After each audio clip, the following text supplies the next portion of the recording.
Hi, my name is Colin Downing. I'm with the Wayfarers Chapel.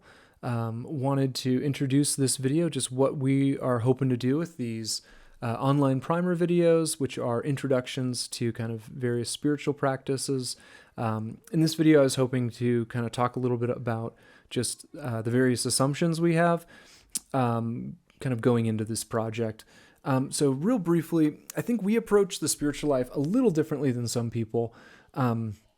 In that a lot of people approach a spiritual life kind of from a dogma perspective. If you believe the correct things, you will do the correct things.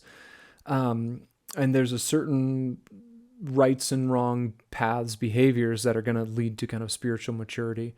I think my approach is based around this metaphor of an apprentice. Jesus used the metaphor of a disciple or an apprentice when talking about the spiritual life. And the idea there is that there's a certain set of skills that are just kind of expected. Think about an electrician or a plumber. They start out by following someone around, by watching them, by learning from them. But the expectation is over a certain amount of time, they're going to build up a skill set that includes a certain level of competency. And I think that's what Jesus expects of us as well. Over time, to learn a set of skills and the ways they are practices. They do include beliefs, which are important. But I think there's a certain level of maturity and competency that we're aiming for and hoping to grow into in the spiritual life, and that's where these various practices come in.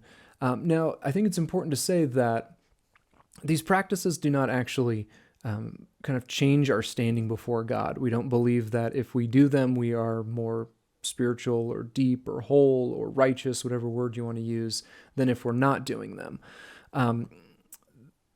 God's work was complete on the cross. We believe that we are free of our sins. And in some ways, these practices are just helping us get rid of some bad habits, kind of a hangover of who we used to be. These practices are helping us recognize these new people that we've asked to be in God and to be consistent with our new identities. Other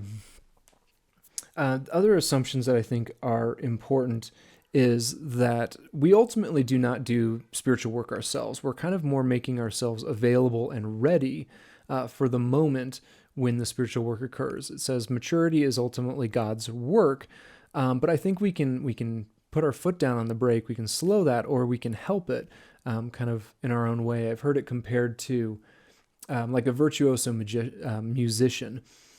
Somebody who sometimes things just are right, like a performance is just there, it's just perfect, right? The audience is into it, they're just feeling inspired. It's just this performance is just perfect. The moment is there.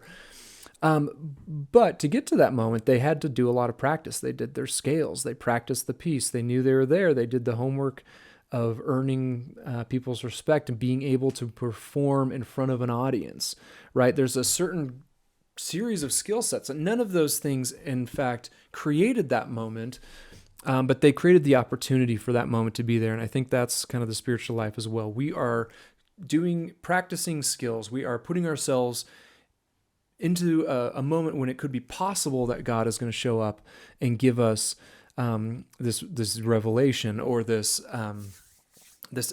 knowledge of Him, help us become the person we are meant to be. So with those assumptions, these are things we practice because we desire to know God. We desire to be the people we are, to live into our new identities. And so that is the kind of assumptions behind these videos. We're trying to keep them in kind of small bite sizes, so they are usable in our kind of everyday lives, but that's where we're going through. So thanks. This is Colin Downing again.